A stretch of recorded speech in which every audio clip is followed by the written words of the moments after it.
I'm turning over the podium to our gracious host here at St. Joseph's. First, you will hear from Bishop James Massa, rector, and then Father Michael Bruno, chair of church history. And lastly, we have a representative of the mayor of Yonkers, Michael Sabatino, who will also greet you today.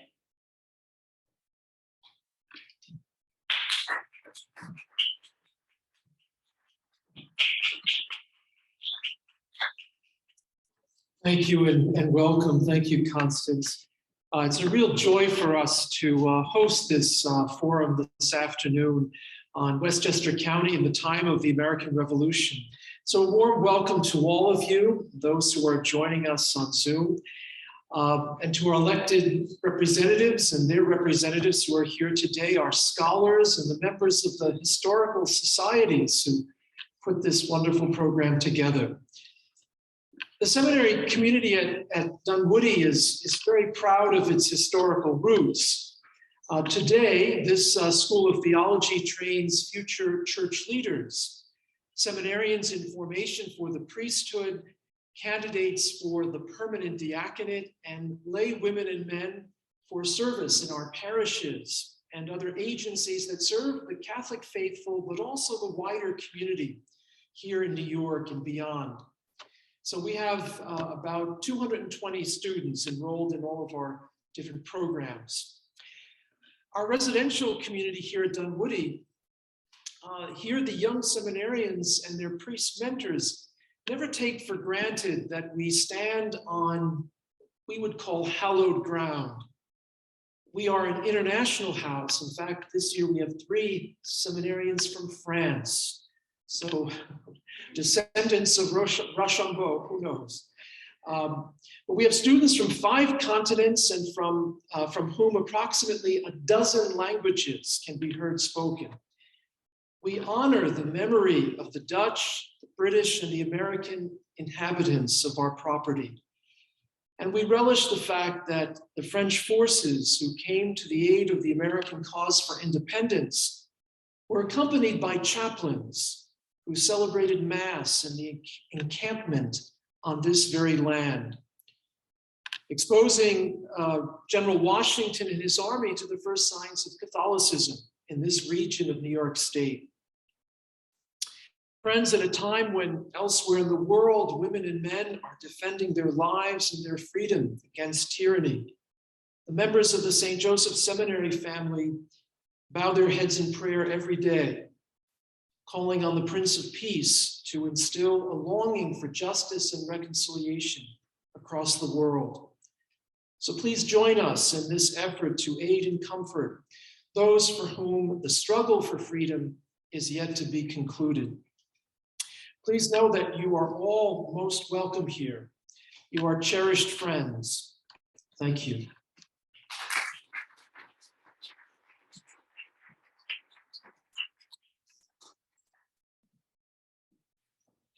Please allow me to echo Bishop Massa's words of welcome, and also as the chair of church history to point out you're here in a historic year, our 125th anniversary. And as a result, at the break perhaps, or after this evening's lecture, I would invite all of you, if you have a few moments, to join us in the museum. We have a small museum in collaboration with the archives of the Archdiocese of New York that's been set up diagonal from this auditorium, in which you could see some of Dunwoody's history, which I was asked just to briefly touch upon in case this might be your first or first visit to us, or maybe it's not familiar to you. So what has happened on Valentine Hill for the last 125 years? Quite a lot. From 1864 till 1896, this seminary, St. Joseph's Seminary, was actually located in Troy, New York, outside of Albany. 700 priests had been trained there for service in the Archdiocese of New York. The third Archbishop of New York, however, Archbishop Michael Corrigan, was receiving troubling reports, especially of a high mortality rate among both seminarians and recently ordained, who were succumbing to tuberculosis in Troy. 59 recorded seminarians lost their lives while studying for the priesthood between 1871 in 1892. In addition, reports about academic deficiencies and isolation from world events raised the Archbishop's deep concern. And so in 1886, at a diocesan synod, Archbishop Corrigan declared his intention to build a new seminary.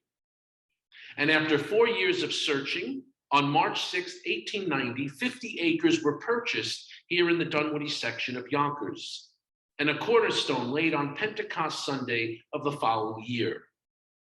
By the way, 60,000 people descended upon Yonkers for the laying of the cornerstone and dedication, which doubled the population of the city at the time. And by the way, the lack of transportation and especially train delays were noted in every New York paper the next day. For 5 years, this structure was built with granite quarried on the site, and the nearly $900,000 price tag was paid with largely small donations coming from the parishes of the Archdiocese and throughout New York State. The Archbishop himself would make a personal donation of $50,000, a large sum at the time, for the building of the chapel, which I hope you'll have a moment this evening to stop in to see. Archbishop Corrigan had initially enlisted the Sulpician Fathers until finally local priests of the Archdiocese of New York would be installed as faculty members under his successor, Archbishop Farley. Over the next century, 2,200 priests of the Archdiocese of New York and neighboring diocesan religious orders would be trained right here. Numerous alumni have served as priest chaplains in both world wars, Korea and Vietnam, 3 of whom would lose their lives in service of their country. Their names and the names of all the chaplains who've served are on the plaques that you passed upon your entrance of the building. This is now the Downstate Regional Seminary, the Archdiocese of New York, Diocese of Brooklyn, Diocese of Rockville Center, and as Bishop noted, it represents the multicultural reality of our local churches. As Archbishop Corrigan had intended for St. Joseph's Seminary in Valentine Hill, it has been a center not just of learning, but certainly of spiritual growth and a heart of the Catholic Church in New York. And its history is obviously still being written. Thank you so much. God bless you.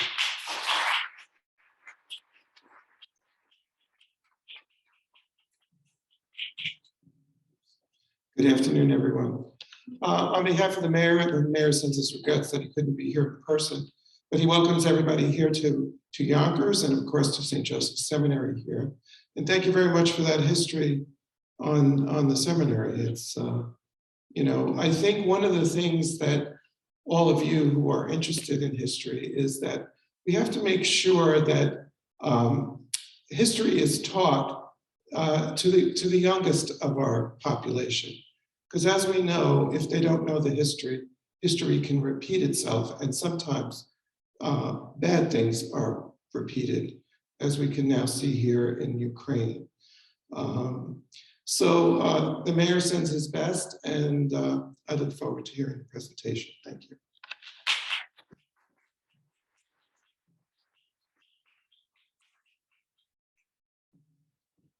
Thank you so very much. This is lovely. We're so happy to be here, very happy to be here. Now, I know you're anxious to hear our speaker today, our featured speaker, but I want to introduce, just recognize our 3 co-sponsors of today. The first is the Kingsbridge Historical Society, and they are over there. And we have Nick Dembowski, who will be actually one of our presenters from the Kingsbridge Historical Society. The Yonkers Historical Society over here, Lauren Scheidez is president. And Lauren sent me some words about how the society is very pleased to be a co-sponsor of today's events, and they're looking forward to enriching our knowledge with details from Dr. DeRode and the guest speakers. So we're very happy to be involved with the Yonkers Historical Society, wonderful organization. And I also like to give a special shout out to Mary Moore, it's right over here.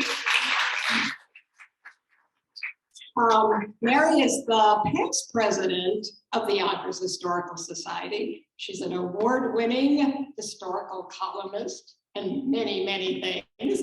And she's been extremely helpful in working with us on this forum. Thank you, Mary. Thank you very much.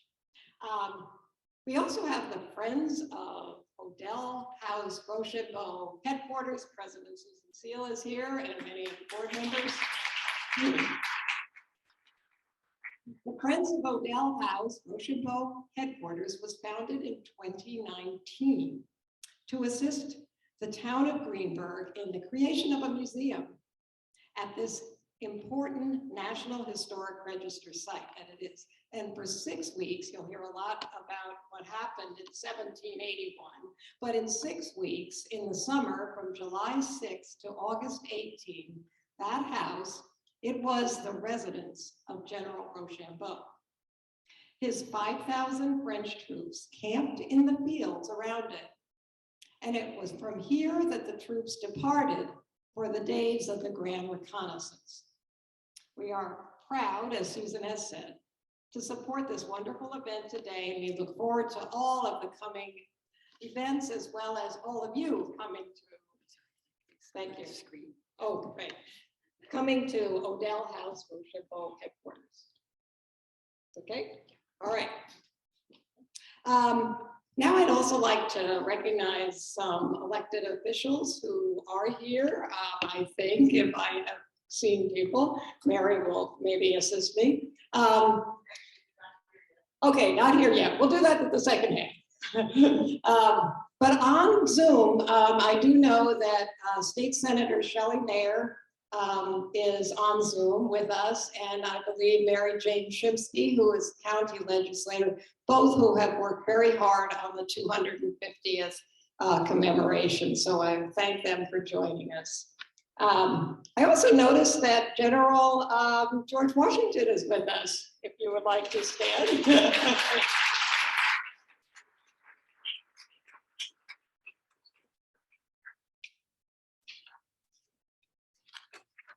Okay, if I let somebody out, we will hear about it, but after the break, we'll have a chance to speak again. I would love to introduce Dr. Iris Darrow. Iris received her PhD in 2019 from University Paris 8. Her dissertation was on the French role in the American Revolution. For about 10 years, she has been teaching American history in Paris. Her French book will be published in 2 weeks, and she's still here with us. And she's currently working on her English book to be published in 2024. It's based on many unpublished French source materials. So Dr. Darrow will be speaking until 5 p.m. and that's the time we're going to have a break. And I do encourage you to use the little cards that we have made available, the 3x5 cards, as you think of questions for her, and then we will collect them. Iris, are you ready? Okay, thank you. A warm Yonkers welcome.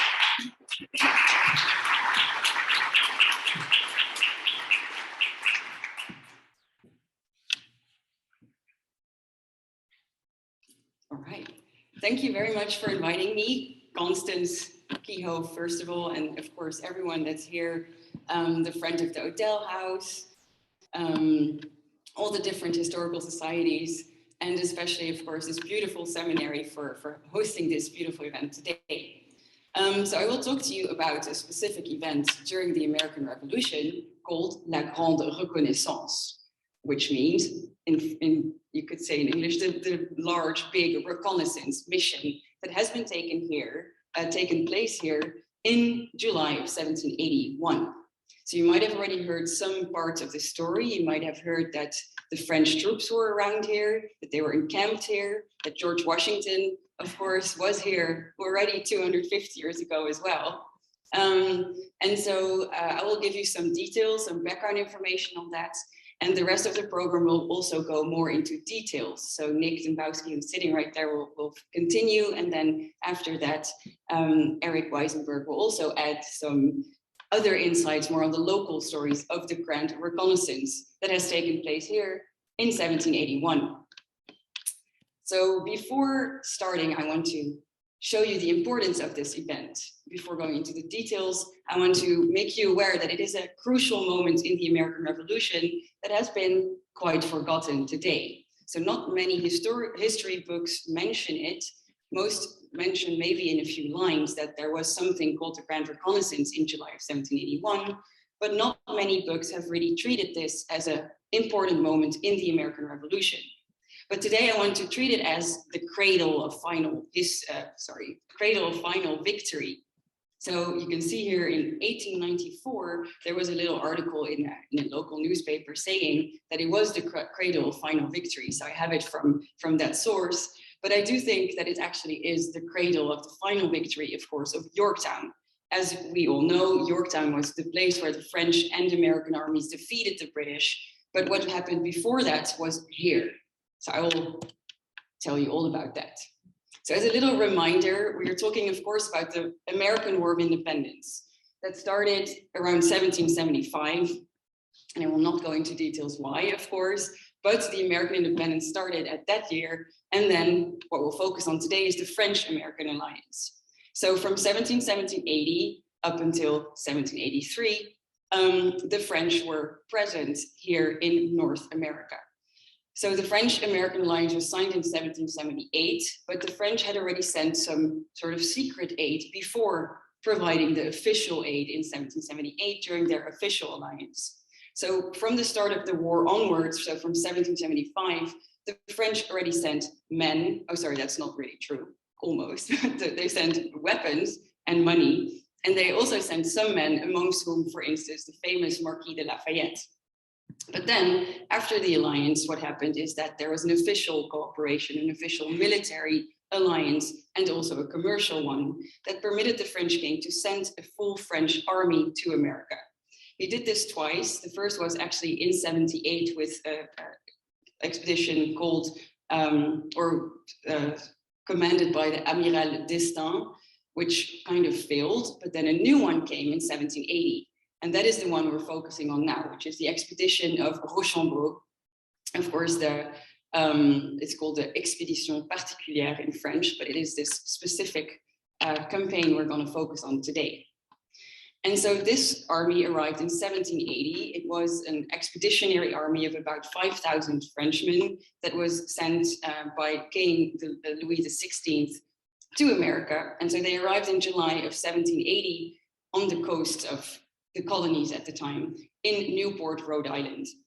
And so at the beginning of their arrival, the French were wondering, what can we do to assist the Continental Army and the state militias that they saw in America? In Newport, at the first moment of their arrival, they were really disappointed with what they saw. They had expected a huge American army. They had expected cheering crowds. They had expected George Washington in person to stand there to welcome them. But this was not the case. Newport was destroyed. It was really ravaged by war beforehand. It had been occupied by the British. And so the French saw a destroyed place where they could not really count on many other soldiers that they had imagined to find there. And so from the beginnings of their campaign, it's a complicated campaign. The Continental Army was suffering quite a lot of losses, as you all know, and especially they did not have many soldiers, nor many uniforms or arms or money to pay their soldiers with. And so the French and Americans had to work together. But one of the problems as well is that the French had 5,000 men, but they would have 2,000 more. They were waiting for them. And they were also waiting for a very large fleet to come. And so the beginnings of this French-American campaign is very complicated. One of the most problematic situations was that they just didn't have enough men to face the British that outnumbered them by very great numbers. And so what they're doing, we'll see in the next slide here, that the French arrived in Newport, as you can see on this side. But so during the first year, Rochambeau sent a few of his main officers to go do research in the American lands to figure out what they could do. I already explained very briefly how complicated this mission was to them, but then the only option seemed to be to go out and observe, to make maps. They didn't have enough information, so they needed geographical details. They needed details on recruitment possibilities. They needed information on logistics, possibilities of finding food for their soldiers, and so on. So they started to do research in lots of different places in North America, and so they sent their officers to do so. So the idea of doing reconnaissance missions was already there since the beginning of their campaign. And so in 1780, this whole year, so they arrive in July, up until spring, the French soldiers were waiting in Newport for orders, for knowing what to do. They had, again, they're waiting for this division that was supposed to come of 2,000 men. They were waiting for the fleet to arrive, but nothing really happened. So unfortunately for most of the French, they were just waiting for a very long time in Newport, Rhode Island, in their French encampment. But in spring, it seemed to be going to change. And so in spring 1781, which is the campaigning season that will start again, the French and especially American soldiers, and I mean specifically, of course, the generals, will start to think about what they could do in their next campaign. And so an important moment there is the Weatherfield Conference of May 1781, where George Washington meets Rochambeau to discuss what they could do. They had already discussed this beforehand in September of 1780, but that had led to no conclusion really, because they had both seen that they didn't have enough people to attack the British. So they decided to wait for reinforcement, and now was the time to start talking again. What can we do? Again, they still don't have many men, they still don't have that much to be able to do, but they still want to see what are we doing in the next campaign. And so they do this at the Webb House, which is today still a place you can visit. It's a museum in Wethersfield, Connecticut. And so what they discuss is that there are two options. One option, which is the preference of George Washington, and which I'm sure you have heard of, is that he wanted to attack New York. New York for him was a symbolic power, like the center of symbolic power for the British, because they had stationed the largest part of their army there. But more importantly, George Washington had lost a very important battle, the Battle of New York, a few years before that. And so for him, taking that place back was really important. But as he also knew, the British had superior forces based there. And so the French combined with the American forces were still not enough at the time to attack. But he expressed his need or his beliefs to attack New York. Rochambeau also thought that it was indeed a symbolic attack that was very important to do, but he also acknowledged that the French could not do it. So he couldn't promise to do this with them. But what they did think is that there was another option as well, being in Chesapeake Bay. So that's in the south. So already during this period, they're discussing kind of two plans. You have plan A being New York, because that's the most important. And they say, if we can get more men, we are going to do it. But if not, we can go to the Chesapeake. You can see this already. Rochambeau writes this to his Admiral de Grasse already at this time, so in May 1781. So here you can see how New York, just as a little reminder, New York was, of course, way smaller than it is today and looks completely different. And one of the things that was really in Washington's mind was, of course, destruction of New York. And the other option, as I said, so Chesapeake Bay was where Lafayette was actually losing a lot of, or more in a very dire situation in the South. And so giving relief to him seemed another option. So again, to summarize what Washington and Rochambeau said together is that they had two options, being or New York or the South. And in order to see if that was a good idea, which one to choose, they had to go to New York. And so what they agreed upon during this May meeting is that they would march, the French would march to a point near New York. The American army, the Continental troops would also do that in order to junction their two armies. Also, just as a reminder, this is the first time that the French are joining the American army, because before this, they were always separated and they were operated really beside each other. But now they would join, and this French-American alliance could finally come to fruition. And so they start walking from Newport to what you could say today around Dobbs Ferry, that area. So here, and one of the reasons, of course, we're doing this talk today is because we are standing on the grounds of where the French walked, where the Continental troops walked, and where decisions have been made. And so for about 3 weeks, the French troops were walking with a lot of heavy things to carry, with their full wagons full of tents and full of food provisions, and of course their cannons, their weapons, all the material you need for an army. They were marching up until here. So, and George Washington was also walking his troops towards this place. And so you can see here on the slide as well, July 4th, General Washington arrived with his troops, and Rochambeau arrived 2 days later. So they joined together and had about 7,000 men in their encampment. And they created this large encampment, and just so that you realize, there was about 4 miles long. So you have 7,000 people arriving here. And here locally, there were not many inhabitants. So the troop sizes are really impressive for those that were living here, or if they hadn't fled yet, of course, at other moments. And here you can see one of the signs that you can find today on the place where the French camp was. So I'll show you a few maps of that later. And again, to emphasize on how abandoned it was around here, you can see here von Closen, one of the French officers that is commenting on this. He says, a certain district containing only some hills and wasteland, almost uninhabited and full of heather and thorns.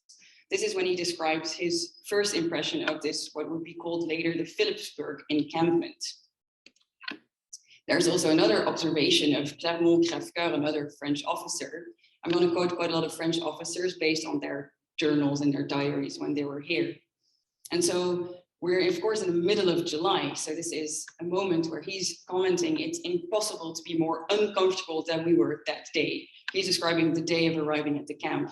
More than 400 soldiers dropped from fatigue, and it was only by frequent halts and much care that we brought everyone into camp. So it's in the middle of the hot summer. They had to wear very large and huge uniforms. They were carrying their own stuff with them. So it became, of course, too much for some. And here you can see a map of the camp in Philipsburg. It's a large map, so it's complicated to see, but we'll have more maps of Nick later on in the presentation, showing where the encampment exactly was. Here you can see another one, so you can see the American camp, the French camp, and so you can especially see also where all the French and American officers were staying. We can talk later about specifically of the maps, but what is interesting here is that the headquarters, so of course soldiers were living in camps, but then the general officers were living in nearby homes, most of the time beautiful and comfortable homes, not always, but in this case, Rochambeau was living in the Odell house, and which is still standing today and which is being renovated. Of course, I have a photo here. So I'm sure it looks better than on this photo today, but it's being under renovation and will become a museum where hopefully this French-American story will finally be recognized. And so Washington was staying in a close by home that doesn't exist anymore today, but you can still see that they were very close to each other and of course being close to their soldiers. So they're going to encamp here for about 6 weeks. And one of the main reasons is that they still have to decide what they're going to do with their armies. Are they going to attack New York? Are they going to go further? Both of them already are quite aware, of course, that New York seems a complicated attack, but they want to figure that out. And that's what we're going to see. So what first has to be done, of course, is that these two French and American armies have to be put together. They have to be junctioned in order to cooperate after in what's going to come next. And so George Washington writes in his general orders that the long wished for junction between the French and American forces is going to happen on July 6th. It's an event for him which must afford the highest degree of pleasure to every friend of his country and from which the happiest consequences are to be expected. It seems that he already knew that success was on its way, but of course, that was still very much up in the air at the time. But you can feel the enthusiasm of finally being able to do something after a full year of actually just waiting after the French had been arriving. And so they do sort of a parade, a review of the troops here. This is all very close by on the lands that are close to us right now. The French do a parade in front of George Washington to emphasize that he is their supreme commander, and also to show, of course, their force, so their discipline, their beautiful uniforms. And so you can see indeed that the Comte de Lauverdière, who is present at the time, says that the troops appeared in their finest dress. So you have to imagine like these plumes on their heads and splendid uniforms that the French were really proud of. And so the white flag of the senior regiment, Rochambeau, is walking and salutes George Washington. And then there's still some more funny comments about the heat of this moment still today. I mean, at the time, at that specific day, the 6th of July, and saying that the soldiers were overloaded and too warmly dressed for summer. One of the things you have to know is that they're wearing very thick woolen uniforms, even in summer. So they were not really adapted to the very hot weather here, because in France it's warm, but not that warm. And now he's commenting on the Continental troops, because the Continental troops, as you know, were well, quite underdressed, we could say, compared to the French uniforms. And so the same Lauverdière is commenting that they are pretty much naked. It's one of the first times you actually see the Continental Army, and comments on the fact that they don't have the official uniforms that the French are used to. And he says their misery is at such points that the 3/4 of them have no shoes. They trouble themselves a little with provisions, and actually they're given just a bit of cornmeal, of which each soldier makes his own bread. So these comments are appearing quite frequently about the poverty of the American troops. And that's, of course, an important thing to remember, that it's a nation under construction, and the army is also under construction. There's a Confederate system which was problematic to raise funds, and so the army is really doing their best with what they can. And we'll see later that the French are also very impressed, because despite these modest means, they're still very eager to fight for their independence. And so the French have arrived, the Americans have arrived, they're making their encampments, large encampments over the grounds close by where we are now. And so one of the main things that especially George Washington wants to do is to understand New York better. How is it fortified? Where are the British? How are they positioned? Of course, Rochambeau and the French want to know the exact same thing, because if they are going to attack, how can they do that? And especially, what do they need for that? And so they start what you call a Grand Reconnaissance, which is a reconnaissance in force mission. And I'm sure some of you here know what that means, but it's a mission that leads of sort of the French and American combined forces to pretend kind of if they're going to attack. So they form columns, they attack the British fortifications and their defense lines in order to provoke a reaction. And by that reaction, you can see where they exactly are based. So it's an interesting sort of technique to show where are they and where are the weak points, where would we be able to attack. And so what they specifically do there is to go to Kingsbridge area, the Morrisania area, and the Throgneck area to really see where the British defenses are around northern Manhattan. So the British had been there for a few years already and had fortified the land greatly. So they already knew that this was, of course, a very complicated point to attack, but they needed to understand where they were exactly. And some of the French had already tried to figure this out before. So in the winter before this, they couldn't because it was too dangerous for them. George Washington had already tried before as well. On the 3rd of July, he also got attacked. And so they needed a big mission to do this. This is where it starts, the Grand Reconnaissance. So one of the main things that they were doing, of course, is provoking the British to see where they were without actually attacking. So as soon as you find out, you retreat again. But one of the main things to do was to make maps. And that is good for us today because we have these maps and we can reconstruct what they've done, the French and Americans, but also how the British points were fortified, of course.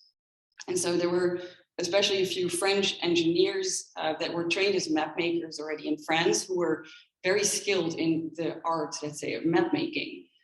And a few of the French officers too were really there to observe. So if most of the soldiers were marching and sort of pretending attacks, while some of the officers were really observing, looking at this everywhere they could, understanding local guides who were coming with them to show them exactly where they could go.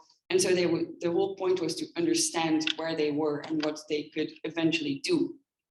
And so it all starts on the 21st of July. They had planned, by the way, to begin before, but there was a very heavy rainfall that prevented them to go. So finally, 21st of July, they start. And so what they're going to do is to send 4,000 people down from their encampments. So again, this is almost half of their forces that they had. They had around 7,000 up there in their encampments. 4,000 are going to walk down in columns as a first start of this.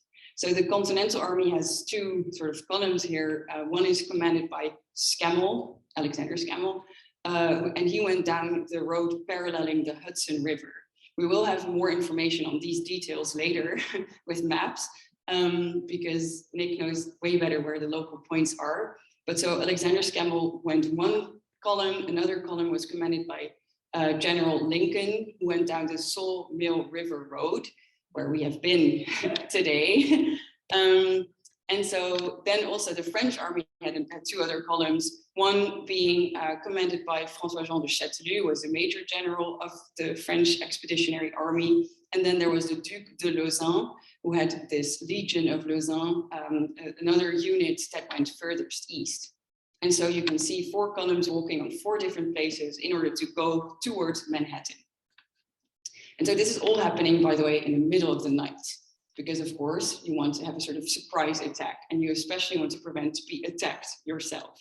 So they walk in the night, and one of the people there, Berthier, who is one of the famous map makers of whom we see a lot of maps today, Berthier is commenting that 4,000 men marched south towards Manhattan in the pitch dark night. And the march over execrable, complicated word for me, execrable road meant that the column halted every few minutes. So you have to imagine you're in a dark environment, you have to walk, you're receiving orders as a soldier, and you just don't see anything, and there are almost no roads either. So this is a complicated march to do. And one of the others is also commenting, von Closen again, a number of mountains, narrow passes, woods, and bad roads made the Allied march an ordeal, and the artillery had the greatest difficulty in advancing. Then, coming back to the American troops being, of course, quite poorly clothed and poorly fed, he said, I admire the American troops tremendously, because even in the middle of the night, it is incredible that soldiers composed of men of every age, even children of 15, of whites and blacks, almost naked, unpaid, rather poorly fed, can march so well and withstand fire so steadfastly. Because of course, what happened is they were shot at from different places already at the time. So this shows the spirit that was in the Continental Army. And then, so at 1 a.m., so they have walked a little bit in the dark night, 1 a.m., right here, Valentine's Hill, they do the junction of these two armies. The four columns have been walking and they all come together right here. So by 1 o'clock in the morning on the 22nd, the French infantry rendezvoused with the Americans at Valentine's Hill. And at the time, only a few miles from the British positions near Kingsbridge. So this is the moment, 1 o'clock. And then at 5, the British start to really react. So you can imagine, of course, dark night, it becomes a little more light, and then the British start to react. So there's Hessian Jaegers coming to fire the French-American skirmishers from lots of places. The British light dragoons are ferried across the Harlem River to also oppose forces. And at the same time, there's a redoubt number 8 where they're sent to attack. So the British come out, and that's exactly what, of course, French observers wanted, because they could note, where are they? Where are their troops? Where are the fortifications? How does this work? So they make lots of maps. Then George Washington goes on, he's a bit further. He's himself participating, by the way. You might expect that he's not as a general, but he was there. He was observing himself. He was going even before the troops and faced quite a lot of dangers, as we'll see later on too. But so he went, for instance, at one point to Tippett's Hill, which I think still exists, the name, but no, yeah, that's what Nick's gonna explain. We went to a restaurant called Tippett, so that was the thing. But from the view, you could see different places. Fort Tryon, Kniphausen, and Laurel Hill could be seen from that point. And so together with Rochambeau, they were observing and already could see this city is very well fortified. It is, of course, as you know, the surroundings are hilly. So on the hills, the fortifications were put. It was surrounded by sort of a natural boundary, fortified, And the French are commenting often that they have spent their time here so well, the British, after their victory here in New York, they had just occupied the city and built what they would call the Impregnable Fort. And so what happened on the 22nd, so again, they arrived on the 21st, 22nd during the day, no one is sleeping, everyone's continuing all the time. They go, Lincoln and Chastellux command part of the army that continues, but Washington and Rochambeau and their staff with a few people go towards Mauritania. And here you can see a map of that too. And so this is all happening during the 22nd. And so you have to imagine all these people were up for about 24 hours. And one of the comments of von Closen again says that they had a hearty supper of chicken fricassee. Of course, only the officers had this, but apparently it was really much needed after these 24 hours of exciting, exciting and also seriously dangerous, of course, attacks that they had to perform, had to march and so on. And so, of course, during this dinner and after, they would make their encampments. So the Continental Army, I'm now talking about just these columns, some others are still in the Philipsburg encampment, but here they are at Gordland Park, which also, of course, is a place you might know. That's where the Continental Army kind of stayed, and the French soldiers were put at Gun Hill, which is today at Gun Hill Road and Bainbridge Avenue. And so these two armies have to stay separated. You might think they're walking together, they're doing their actions, but as soon as they have to sleep and eat and all these activities, they're separated very strictly one from another because the French king ordered that. And the French and American commanders knew that the soldiers would probably not go along very well. There was a language barrier, there were religious differences, there was especially also the memory of them having been enemies in the previous war, of the 7 Years' War. So these two groups had to be strictly separated. So that's why there are two camps.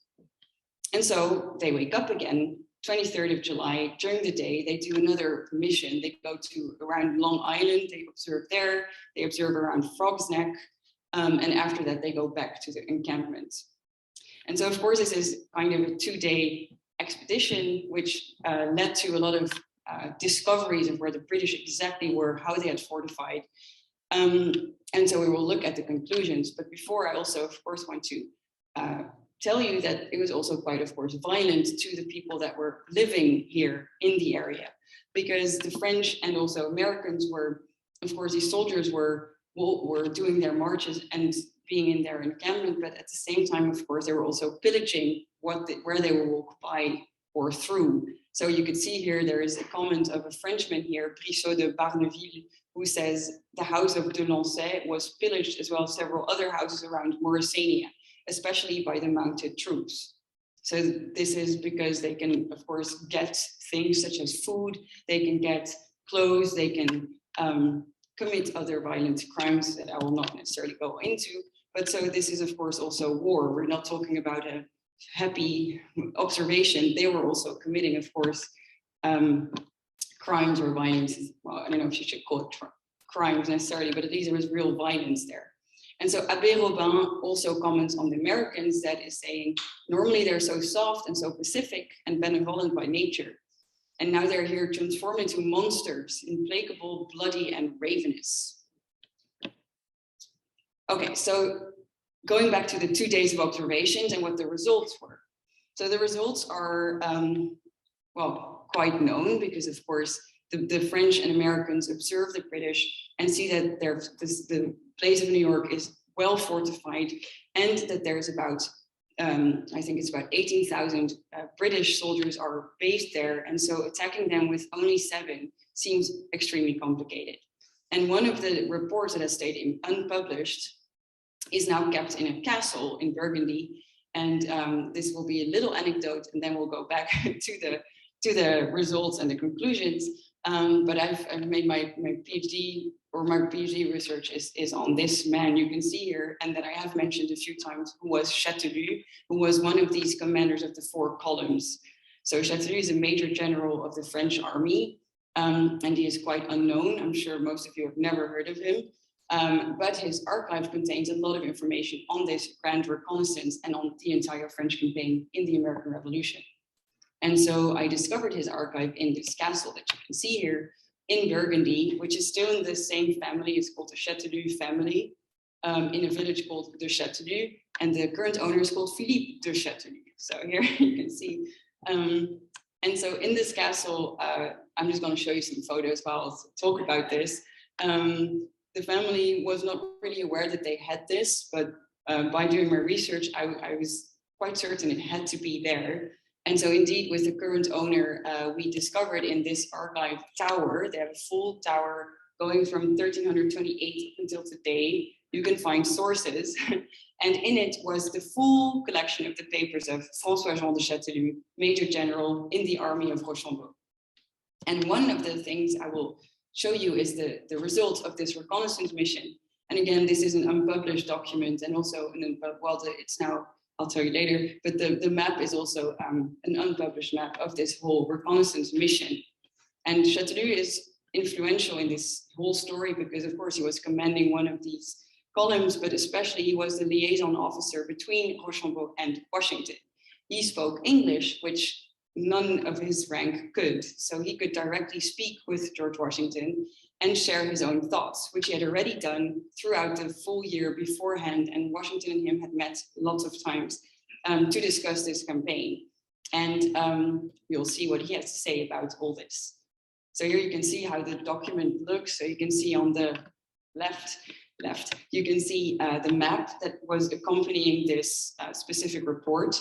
And it's called Reflections on the Attack of New York. And so you can see here that it starts with a sort of explanation of what it is, saying we hazard some reflections on the attack on New York, which we will discuss in the following order. So he says, first, general arrangement of the attack that we could make there.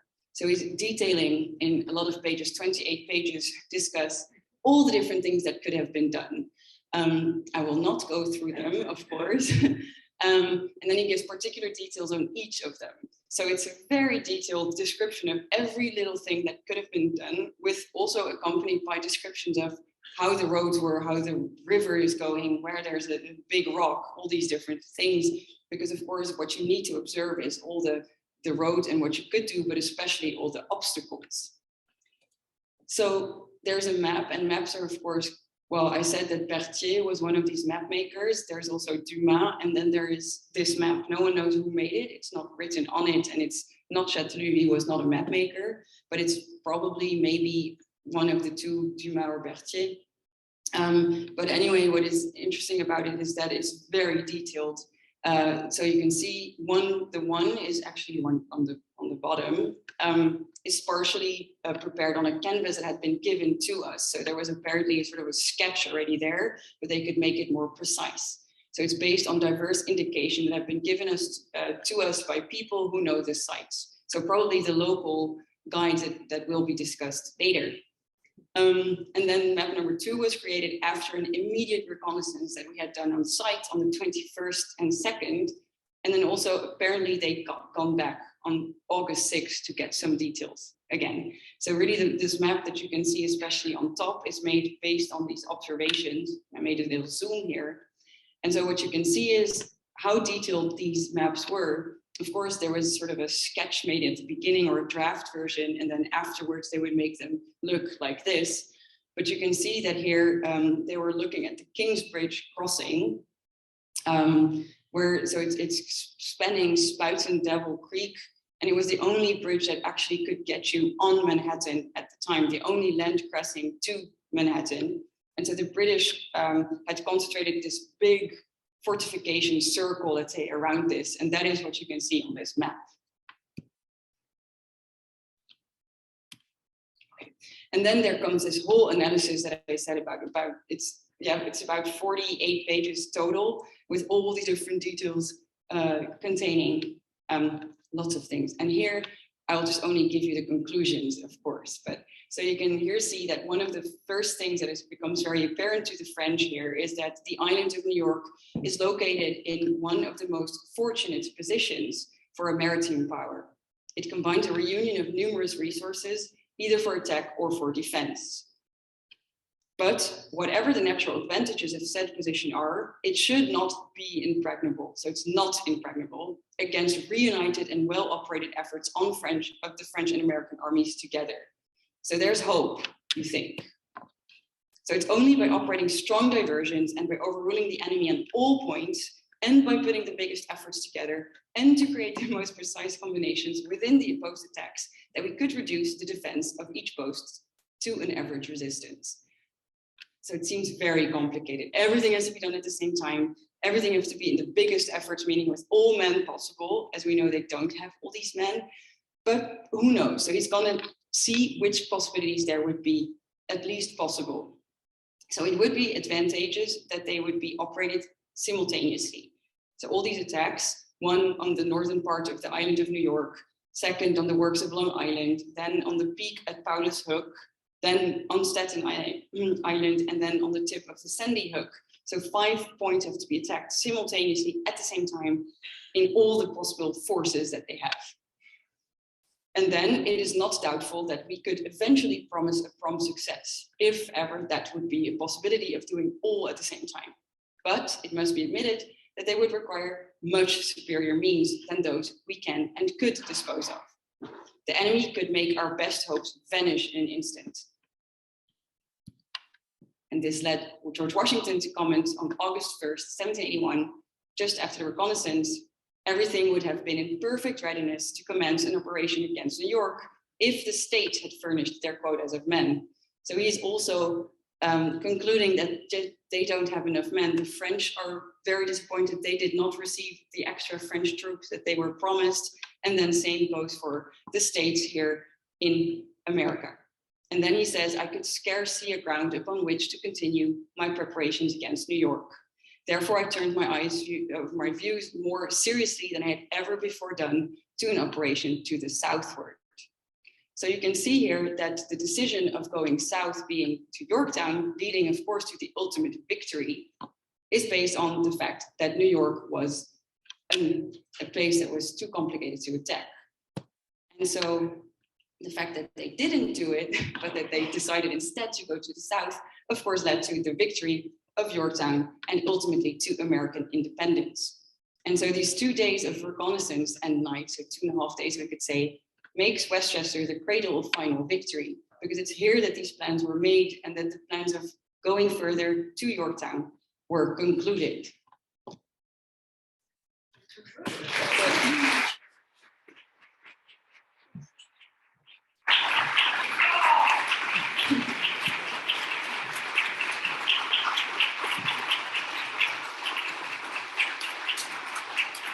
Well, that's amazing. And that castle, do we all want to go there? So I thank you so much, Iris, for that. It's a thrilling story, and part of it happened right here. So what we're going to do next, if you did write down questions for Iris, we're not going to answer them now. We have a planned Q&A in the second half of the program. We have 2 other presenters, Nick Dembowski and also Erik Weiselberg, who will present after our break. And then we will have Q&A from both questions coming in by Zoom and questions here. And we'll read them up here and answer as many as we can. So this would be the time for us to take a break. There are display tables, coffee and tea out there. And I would say in 15 minutes would be a good amount of time. If you'll come back, we'll start with the second half of our program. Thank you again, Iris. Welcome. We're going to start the second half of our program now. What we would like to ask you to do now is find your comfortable seat. And we do encourage you to write out your questions. Peter, raise your hand, Peter. Peter will either bring you a card or pick up your question so that we have all those things that you really wanted a little more information on. Great if we could get started. I love history enthusiasts who love to share their thoughts with each other. This is what we like to do. Before we start, at the beginning, I told you that there were several elected officials who expected to attend, and I told you some were on Zoom. State Senator Shelley Mayer on Zoom and Mary Jane Shimsky. But we do have County Legislator James Nolan here. He's going to raise his hand. And believe me, we are very, very happy to have, we are a nonprofit organization, and we have a lot of interest in a relationship with our county government, our local city governments, and of course our state government as well. So, and as you may know, the 250th recognition commemoration of the American Revolution is a federal initiative. It was an act of Congress signed by President Obama in 2016, so that we would have 10 years to prepare for this. Now we have about, what, 4.5 years to really, rock and roll with it. So, so you understand about the questions that Peter can give you a card, you can write it on something else, and he can collect these. And then you will have additional questions for our two other speakers. I'm going to introduce Nick in just a moment. And after Nick, I will be introducing Dr. Erik Weiselberg, who will present remotely. So to bring it local, to bring it very local, Nick Dembowski is going to be up on this podium in one moment, and he is the president of the Kingsbridge Historical Society, of which some of the members are over here. And he is the interim director of the Van Cortlandt House Museum in the Bronx. And have any of you been there? We were there. Yes, good. So now you will probably see Nick's face when you go there. So Nick, thank you very much for agreeing to share your knowledge about the Grand Reconnaissance, especially in your own backyard. Thank you.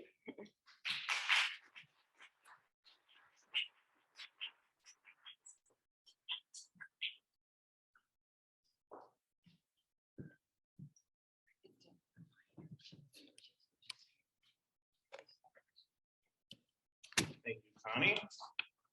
It's a pleasure to be here on historic Valentine's Hill. And I thought I would start with a quote from a local memoir written by a man who lived through the revolution in Yonkers. And he said, "There are 3 places called Valentine's Hill. First, Dennis Valentine's, that's down in the Bronx. Second, a hill on the west side of the Bronx where Valentine lives. And third, the real Valentine's Hill on the east side of the Bronx." And the point isn't that there were a lot of Valentines and a lot of hills, but that local people often were confused about the names of these places themselves. And so the generals had these locals telling them where they were, essentially. And the confusion that it ensued has misled historians over the years, because the generals themselves didn't exactly know where they were or how to describe the places. So I'm going to give you the nuts and bolts of the Grand Reconnaissance, where these events happened, and how exactly the surveilling of the British positions took place on northern Manhattan. There's a map of Valentine's Hill. So the action really started on July 22nd, 1781, in the West Bronx and northern Manhattan. So just to get your bearings here, that's New Jersey on the left of the screen, up to the west with the Hudson River Palisades. There's the Hudson River. This little bit here is the northern end of Manhattan. And on the right side is today's Bronx, although back then it was the Westchester towns of Yonkers and the West Bronx. And of course, the mainland is separated from Manhattan by the Harlem River. Back in 1781, it looked a bit different. The Harlem River Ship Canal, which now separates northern Manhattan from the Bronx, was back then the Little Spike and Dival Creek. And what made this area particularly strategically important, as Iris mentioned, is the presence of the Kingsbridge, the only land route from the Bronx, or Westchester as it was at that time, to Manhattan. And the Kingsbridge is at the bottom of a valley. So, and surrounded by hills, making it extremely easy to defend and difficult to attack. And nearly every hilltop was built upon fortifications. These were initially started by the Patriots in 1776. When they were defending Manhattan, they started building some of these forts. And then over the years of the Revolution, the British added to them. And eventually they ran out of names for their forts, numbering them, just not unlike the Manhattan street grid. So you have fort number 1, fort number 2, fort number 3. And, you know, by 1781, the British were also running low on men and supplies. So, you know, whereas they had been garrisoning all these forts on the Bronx side of the Harlem River, earlier, they had really pulled all their forces back to Manhattan, with the exception of down here on the east bank of the Harlem River, fort number 8. And, you know, what the British had in terms of troops at their disposal up here in the north and northern end of Manhattan were, you know, regular British soldiers, plus Hessians, German soldiers, and loyalist militia. So these were Americans who sided with the British and took up arms to you know, fight for their cause. And in addition, there were armed vessels in the Hudson River, which you can see represented here. So this is what the Patriots were up against when they came south from Valentine's Hill, where we are just 3 miles away from this site. And the Americans and French set up a line in the Bronx, stretching all the way from about where Gordland Park is today to the Hudson River, to the Bronx River. And as Iris had mentioned, this was a reconnaissance in force, so they were attempting to provoke the British. And they did this by sending an American battalion protected by a French detachment to fort number 8. And this American battalion, represented by this blue bar here, it did provoke attack, the counter attack. The loyalists here in fort number 8 fired cannons at this American battalion, as did the cannon in Laurel Hill. And they were firing 24-pound cannonballs at this American advance. And, you know, as this provoked the British, and as this line was established, this gave Washington and Rochambeau the cover they needed to move around. This line was essentially blocking the British from coming out and harassing the generals and the engineers as they made their observations.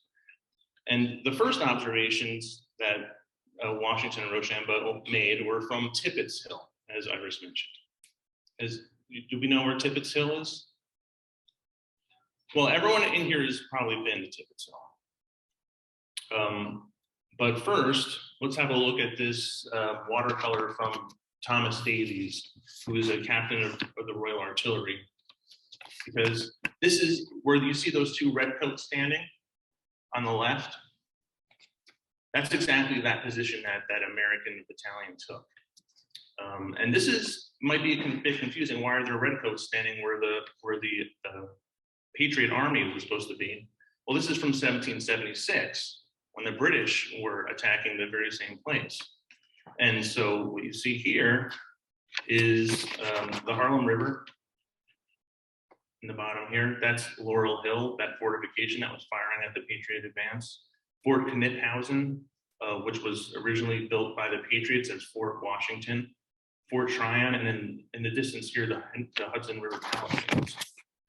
Now, you can get a sense of why this would be a great place for the defender, because not only do you have a moat in the Harlem River, basically surrounding the whole island, you also have, you know, the banks of the rivers are marshland, and then all the fortifications are up on hills.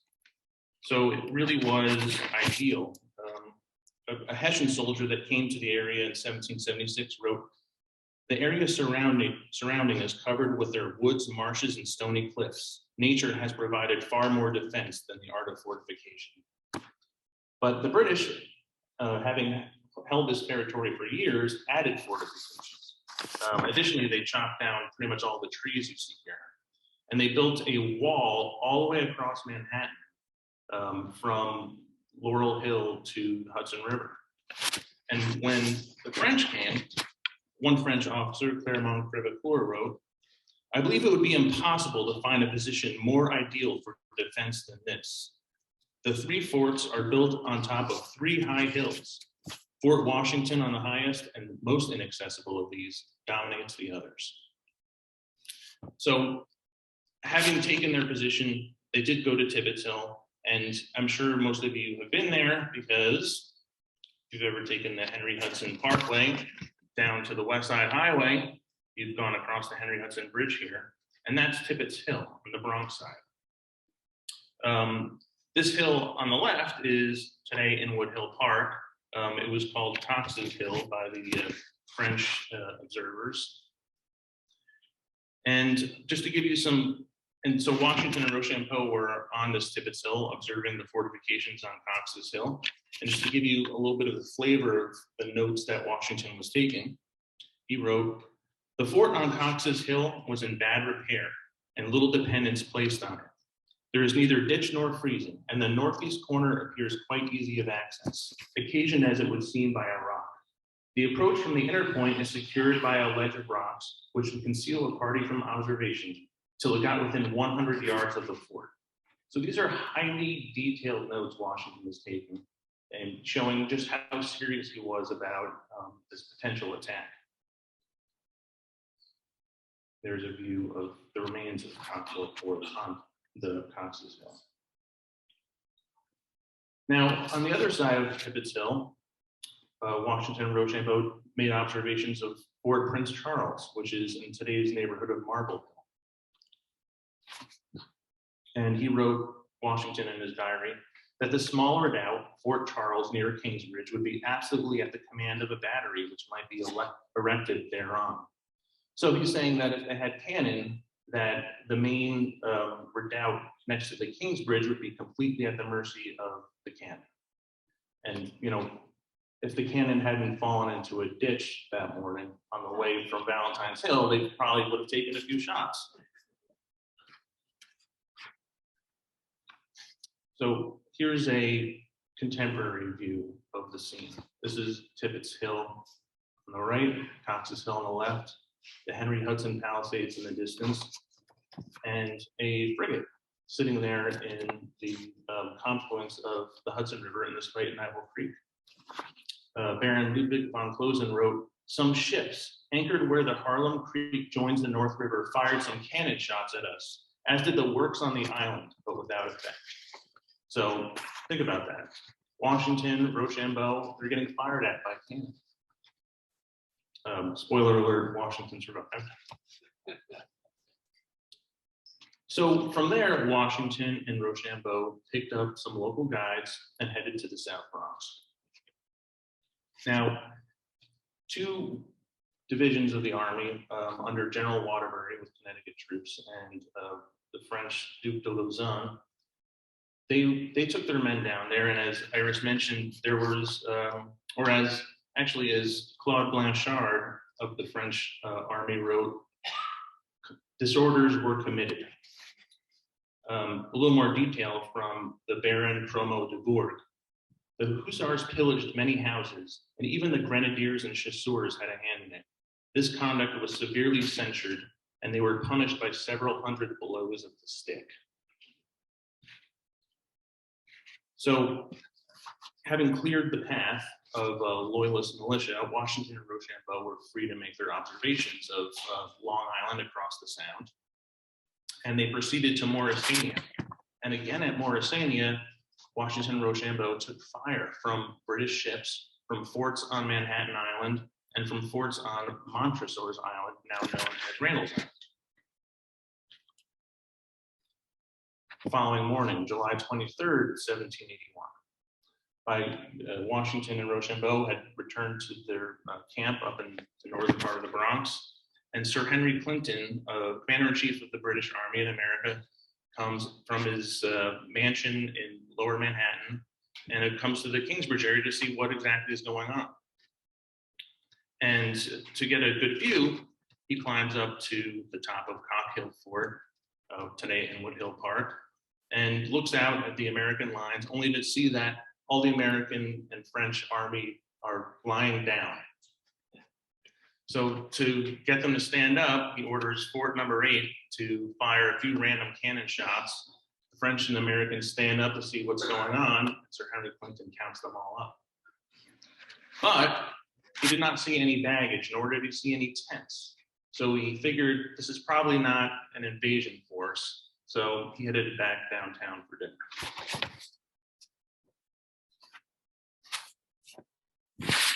So as for Washington and Rochambeau, they returned to the South Bronx of the neighborhood, today's neighborhood of Frog's Neck. You can see it represented on the map as Frog's Neck. And they were literally caught napping by the tides at Frog's Neck. Washington and Rochambeau ordered their engineers to take measurements across the sound, distances from Frog's Neck to Long Island for this potential invasion. And as the engineers did their work, Washington and Rochambeau decided to take a nap under a bush. And by the time they woke up, the tide had come up, and the causeway that they used to get onto Frog's Neck was completely submerged.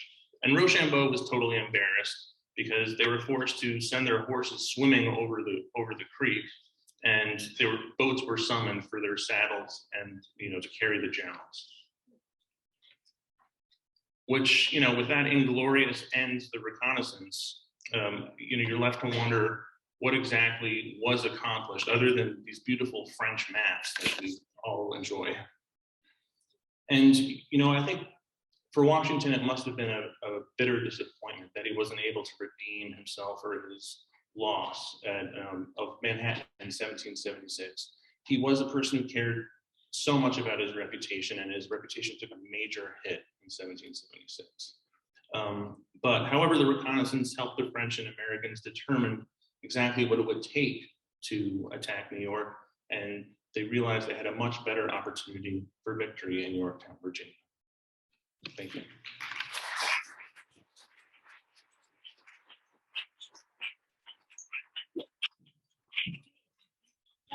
That's fantastic. I have to tell you that Iris and I and several others had the chance to be up on Tibbetts Hill the other day because of Nick.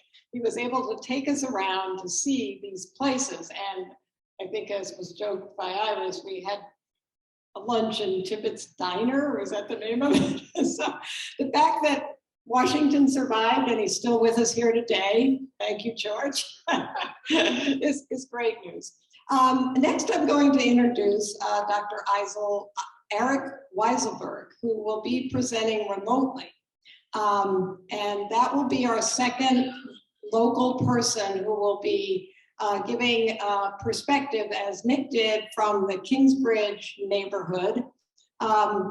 Erik will be giving perspective on the Westchester Guides.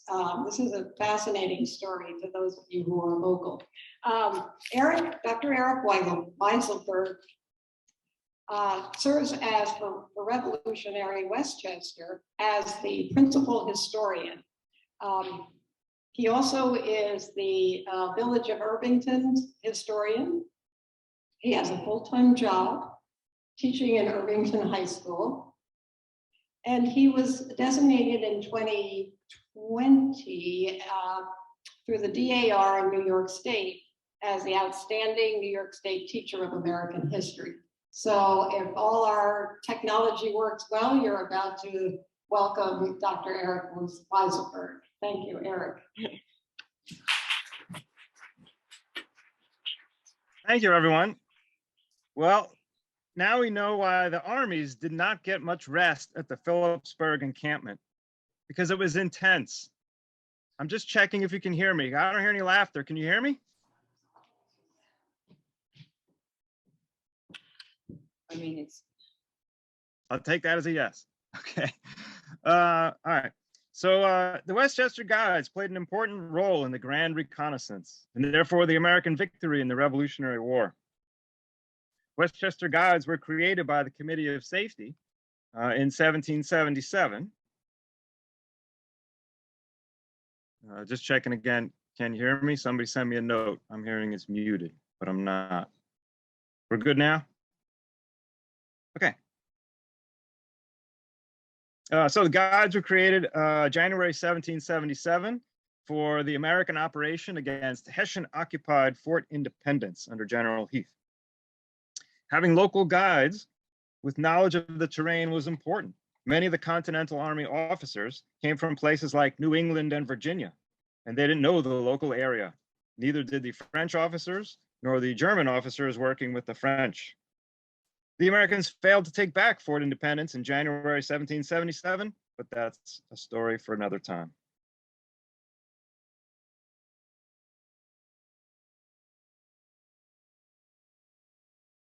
In 1778, the British evacuated Philadelphia and returned to New York City.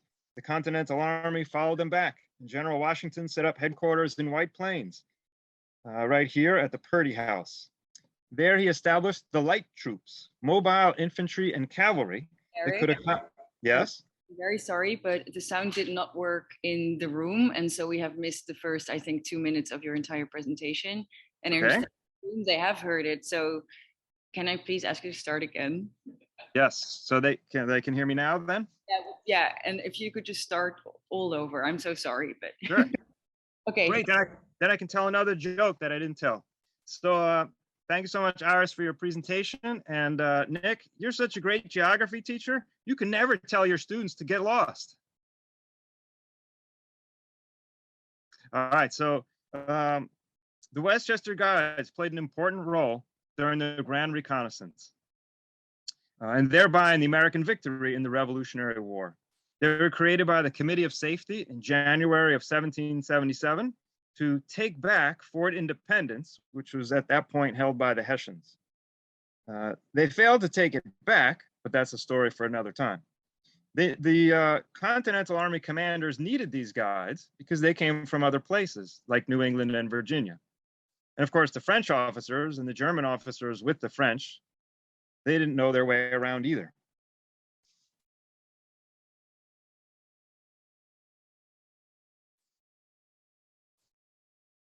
In the middle of 1778, the British evacuated Philadelphia and came back to New York City. General Washington and the Continental Army followed them back, and Washington set up headquarters at White Plains here at the Purdy House. There he established the light troops, mobile infantry and cavalry that could accommodate to the rugged terrain of Westchester County outside of New York City. And again, he needed guides. John Odell had served in the militia in and around Phillips Manor in New York City. He was one of the guides during the January 1777 siege of Fort Independence. In 78, at the request of General Washington, he volunteered again to serve as a mounted guide. The Odell family had lived in Gordland Manor until just before the Revolution broke out, when they moved to this cottage in Phillips Manor. It's today called the Odell Tavern and is on private property in the village of Irvington. When he was appointed a mounted guide, perhaps in 1778, maybe earlier, John Odell was given a pair of pistols and a dapple gray horse by Lieutenant Governor Pierre Van Cortlandt, which he used throughout the war. For his services as a mounted guide, Odell received pay at the rate of $2 per day and rations for himself and his horse. I assume that's the rations for the horse. I don't know if the horse got paid $2, but either way. In his pension application, Odell reported that as a guide, he, quote, always went mounted armed with sword and pistols. The duty was very difficult and hazardous, and often in the nighttime. He was almost constantly on the alert, moving up and down the American lines to see if any enemy was out and to get intelligence of the enemy's movements. His other duty, of course, was to, quote, lead and conduct the parties and troops when under march through the county of Westchester. With the arrival of the French army in July of 1781, local guide services were once again needed. John Odell stepped up to the task. On July 2nd and 3rd of 1781, Odell served as the principal guide for General Washington's army as they approached Westchester to join the French and establish the Phillipsburg encampment. On July 6, from Camp Phillipsburg, Quartermaster Timothy Pickering wrote to George Washington, "I have asked Odell the guide the distance between Storm's Bridge and the one on the Dobbs Ferry Road. Odell informed him it was about 3 miles. Pickering also asked about the location of some fallen trees, near halfway from the bridge on the Dobbs Ferry Road to Storm's Bridge. Some men with axes were dispatched to those trees to cut them. There are few records of the guides, or there are not many records of the guides and their activities. So we must indulge ourselves by lingering on such trifling matters as road distances or some fallen trees. But it was such apparently trivial actions that made a big difference in the combined French and American armies' ability to maneuver with purpose and to achieve their larger strategic objectives. During the Grand Reconnaissance of July 22 to 23, John Odell and his cousins, Abraham and Michael Dykeman, served as the chief guides for the American columns along the Hudson River. Cornelius Oakley and others conducted the French troops under Rochambeau and Chastellux. Cornelius Oakley became a favorite of General Rochambeau. He took part in all the marches and reconnaissances and of the hospitalities of the French commander's tent and table. Rochambeau at one point said to him, "Oakley, nature designed you for the leader of an army." To show their respect for Cornelius Oakley and his valuable services, Rochambeau and his staff proposed to give him a certificate. Oakley at first declined, but they persuaded him to accept. Rochambeau advised, "If it does you no good, it can do you no harm, and you had best take it." Andrew Corsa, at 19 years old, was the last and the youngest of the Westchester guides. He lived at the manor of Fordham. His father, Captain Isaac Corsa, held a commission under the Crown and so supported the British in the war. But eventually, Andrew sided with independence. He was familiar with the passes around Kingsbridge, Fordham, and Morrisania. During the Grand Reconnaissance, Andrew Corsa served as guide, riding back and forth between Washington, Rochambeau, Lausanne, and other commanders, halting from time to time as they and the engineers examined the grounds along the Harlem River and Spuyten Duyvil Creek. They went as far as West Farms on this particular map, a little bit further over towards your right, the east. And upon their return, they came to the high grounds around the Morris House at Morrisania. You can see that on the map, Morrisania, and one of those two houses there. Here, the British spotted them. So you heard from Nick about all the fortifications that were placed around, including on what's called on this map Buchanan Island, but that's Montresor's, or we know it today as Randall's Island, right where the R.F. Kennedy Bridge is, or you may know it as the Triborough Bridge previously. The British spotted them. Once they started their artillery bombardment, young Andrew Corsa quickly rode away for safety, hiding behind the old Morrisania Mill. When he pulled up his horse and looked back, he saw Washington, Rochambeau, and the other officers riding along calmly under the fire, as though nothing unusual had occurred. The embarrassed Corsa subsequently resumed his place in the order of march, and the commanding officers welcomed him back with good-natured laughter and recommendations of his courage. But we're not done with him yet. Corsa subsequently lived until the age of 91, long enough to wait for photography to be invented and pose for this photo. After the war, Andrew Corsa's stories of the war era were written down. He assisted in the collection of oral testimonies from survivors of that time period. He purchased the family lands after the war, but lost them due to debt. Most of the estate is now part of the Rose Hill campus of Fordham University. Corsa Avenue in the Bronx is named after Andrew for his contributions as a Westchester guide to General Washington. Abraham Brom Dykeman was born at Kingsbridge on the Manhattan side on August 25th, 1754. His ancestors settled during the period of New Netherlands and own almost all of Manhattan Island north of Fort Washington. The name of Dykeman Street still honors their former home, as well as there's a museum there and a farmhouse. While the king charged a toll for use of the Kingsbridge, and actually under Phillips, Frederick Phillips, the Dykmans operated a free bridge. You can see their bridge there, and at this time on the map, 1777, the bridge had been destroyed, presumably by the British. When the British took possession of New York City in 1776, the Dykman family emigrated northward for safety. The other local Americans in Westchester County, as you've heard, were the Loyalists. They were called refugees sometimes because they had fled northern Westchester. They gathered in a refugee settlement at Morrisania. From there, they could benefit from the protection of the British and Hessian forces surrounding Manhattan Island, and if needed, retreat to the island. Also from Morrisania, those refugees undertook raids going northwards back to where their former homes had been and against the rebels who had basically taken, stolen, or started to occupy their property. During the Grand Reconnaissance Guide, Abraham Dykman conducted a large party that was met at Fordham by a larger detachment of refugees. Dykman's party were driven back across the Bronx River near Williamsbridge. While the American forces halted to reform, Dykman saw that Officer Baron von Closen was bareheaded. The officer had been pursued through an orchard by a refugee horseman, and his cocked hat had gotten caught and retained by its plume in the boughs of a tree under which he had passed. The officer pointed out the tree to Dykman, and Dykman said, "You shall have your hat again." Dykman rode off across the river to where the orchard was, which was by this time in possession of the refugees. He nonetheless entered, found the hat, and bore it off on the point of his sword amidst a shower of musket balls as the enemy chased him and fired at him.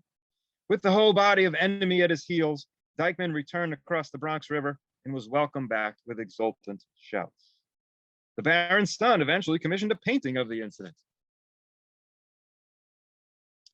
Sadly, once the Continental Army and the French left for Yorktown in Virginia, the fighting between local Americans, patriots and loyalists, resumed with renewed ferocity. John Odell, for example, engaged in many dangerous actions against loyalists. He carried off many successful raids against refugees in Morrisania in southern Westchester. But in one particularly ferocious encounter with a refugee horseman, he received a wound on his nose, which left a lasting scar. Abraham Dykman, who had braved enemy fire to rescue von Closen's hat in 1781, attempted a similar move by taunting his pursuers during a retreat from an otherwise successful raid in 1782. But he was shot from his horse. John Odell helped carry the wounded Dykman off the field of battle, but he later died of his wounds. This sign commemorates this event, and it is located at the corner of 11th Avenue and 1st Street at Scotts Bridge in Mount Vernon, 11th Avenue and 1st Street. There's also a large marker in Yorktown Heights commemorating him as well, along with Colonel Christopher Green and Major Ebenezer Flagg, who were also victims of a raid by Loyalist refugees at Pines Bridge along the Croton River. Unmarried and 27 years old, Abraham Dykman had planned to wed a sister of Cornelius Oakley, the Westchester guide from White Plains, who had guided the French during the Grand Reconnaissance. The Westchester Guides offered valuable assistance to both American and French officers. Strategically, during July 1781, Generals Washington and Rochambeau collected valuable information about British troop strength and position as they awaited information about American recruitment efforts and French naval movements. The Grand Reconnaissance also served to convince the British leadership that the Americans might be planning a major invasion of New York City, and thus provided a diversion crucial to the American victory at Yorktown in Virginia. For locals, the Grand Reconnaissance meant something more, though.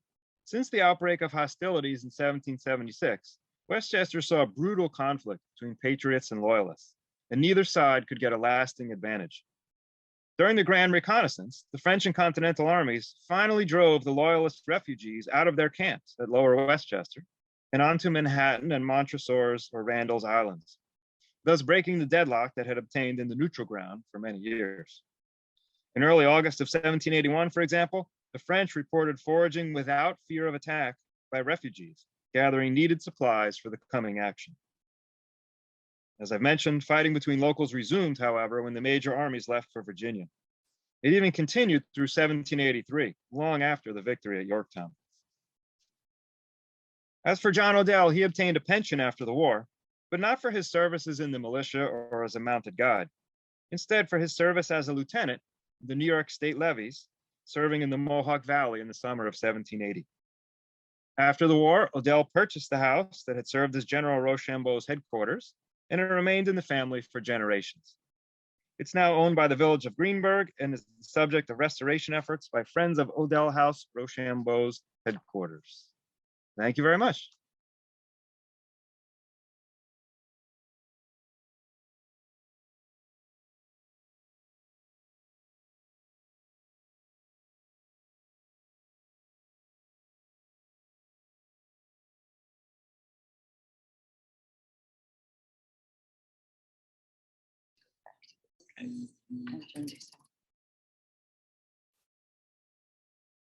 Should I just do a share screen? Yeah. If you want that bigger. This is nice. Okay. Okay, well, thank you very much, Eric. I don't know if you can hear me, but we very much appreciate the local guides. And there's so many streets. How many people know Odell Street, Avenue somewhere?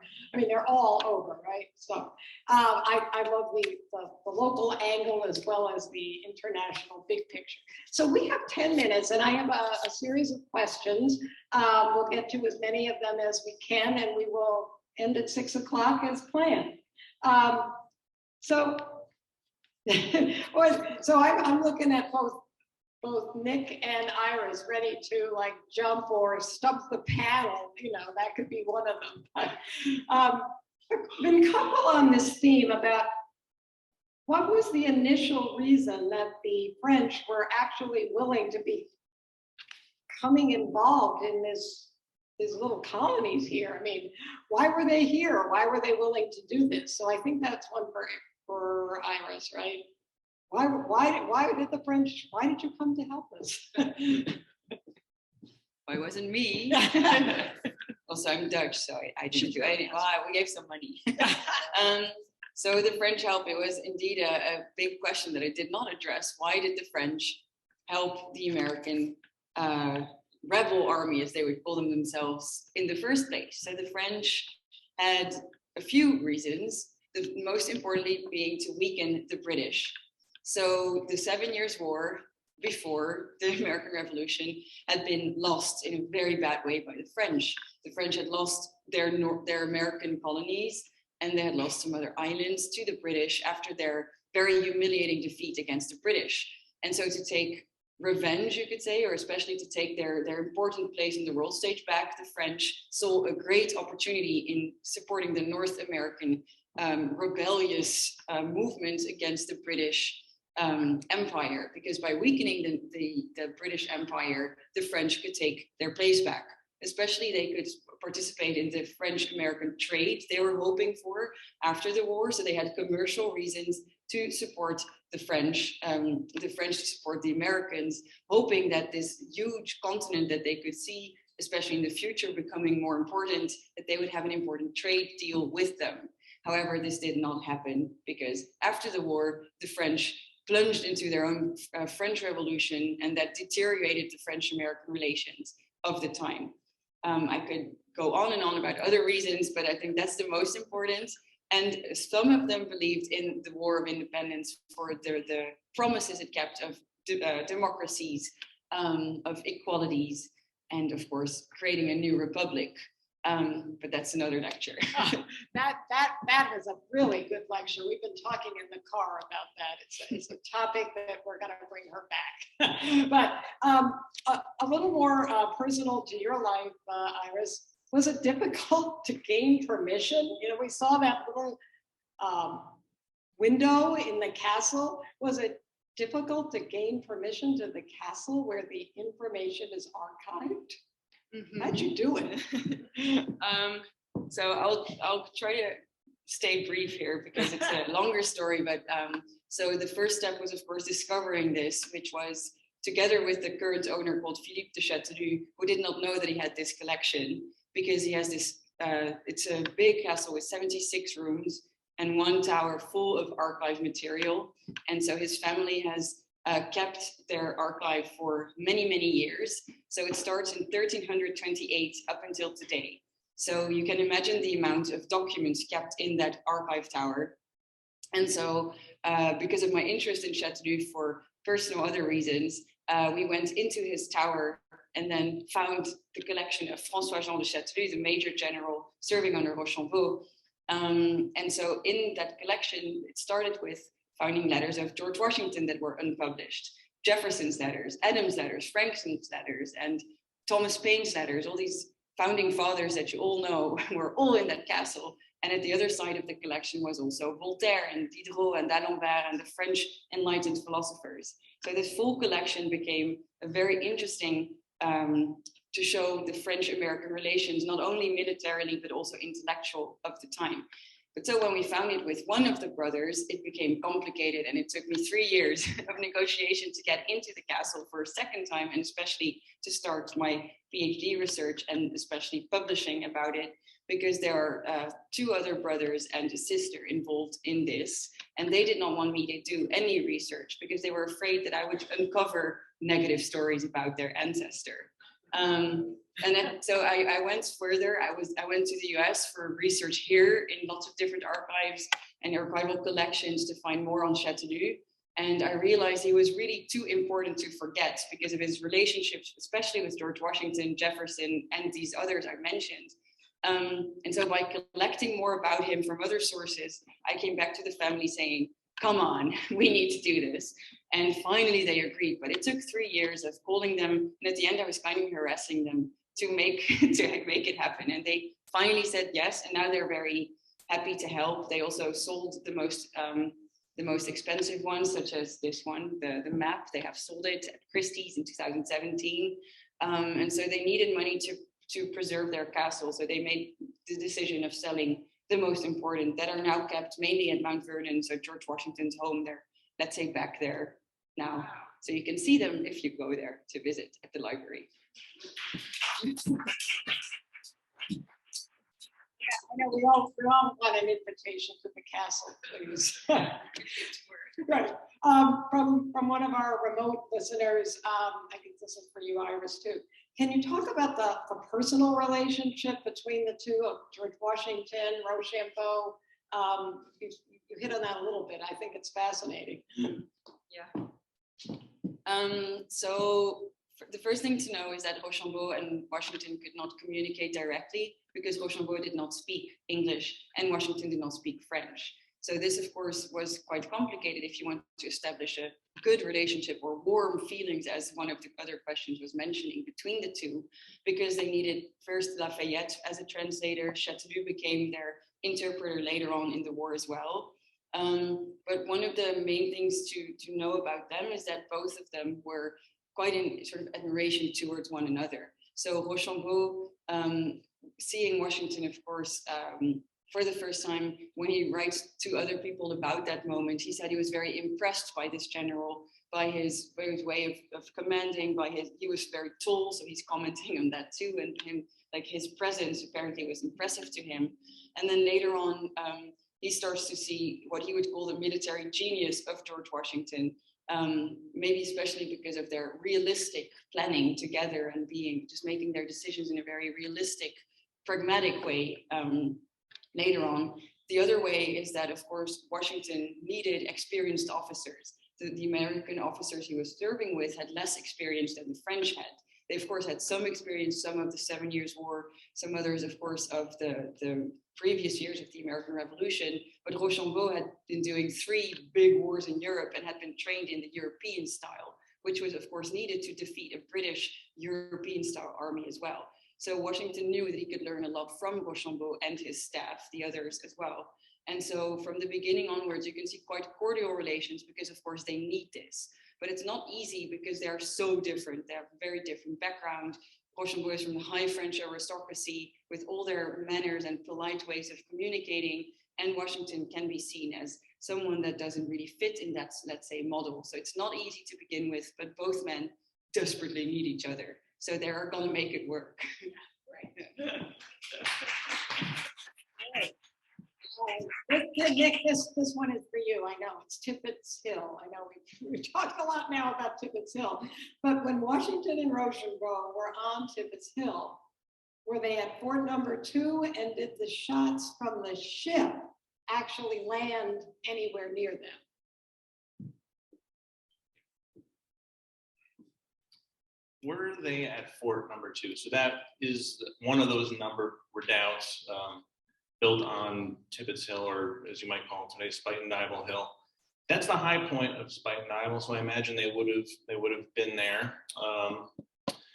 As for how close the cannonballs came, you know, in light of the last question, one thing that's interesting is that this is the first time that Rochambeau and Washington, the leaders of their respective forces, are under fire together. And I wonder if there wasn't a little bit of bravado trying to impress the other and impress the other officers as they took this fire. And the Baron von Closen, he wrote that they took 1,000 shots and 100 cannonballs fired at them. I mean, those numbers are very round numbers, so it could be a little bit of an exaggeration. But, you know, these cannons are being fired at extreme range across valleys, so it's not like it was point blank and there was a good opportunity to evade. However, one of Washington's lifeguard, that's his personal bodyguard, were hit and killed in the Grand Reconnaissance.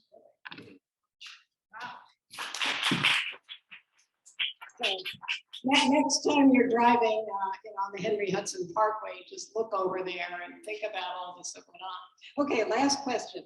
I guess this is for you, Iris. Since New York was heavily fortified, why did the surrender of Cornwallis at Yorktown? Why was it thought of as ending the conflict? It wasn't over, really. So yeah, just talk around that for a few minutes. So yes, the victory at Yorktown seems to be the end of the war to us, but it wasn't for the French nor the American at the time, because after Yorktown, literally the day after, they're starting to prepare new attacks, other campaigns, and they actually start to think about, are we going to New York again? They're also thinking about attacks in Jamaica. They're thinking about other attacks possible in the Sugar Islands. So it is not the end of the war at the time yet. But in the meantime, in Great Britain, France, and also in America, there's peace talks are starting. And one of the main reasons is that the British just feel that it's time to give up, because it cost them a lot of money to maintain their army, of course. But at the same time, the other thing is that they have been spread out over the globe. So the American Revolution is, of course, an American war. It's the American War of Independence, but it's also a world war of the time. There is actually fights happening in India. There's in African forts, there's fights between the British and the French specifically. The Dutch are involved, the Spanish are mainly involved as well at other places. Closer to Europe, there's another front. So there are lots of different fronts. And one of the main strategies of the French and Spanish, who are, by the way, also allies, is to spread out the British mighty fleet. The fleet is sort of the main danger for the for the British. And so by spreading them out, they cannot control everything. And so the northern colonies have to be given up in order to protect other places. And that is one of the main reasons for them losing at Yorktown, but especially admitting their defeat and saying, okay, time for independence. Then the negotiations last for about 2 years. And then in 1783 is the moment of independence. Right.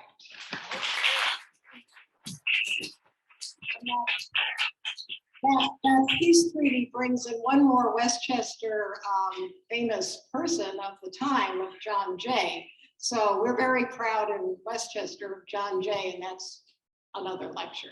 So I'm going to thank again Bishop Massa for having us here in your beautiful, beautiful space, and bid adieu to all of you for today. We'll be out there in the hallway a little bit if you would like to chat about a few things. So thank you so very much, and all of you on Zoom, thank you for joining us.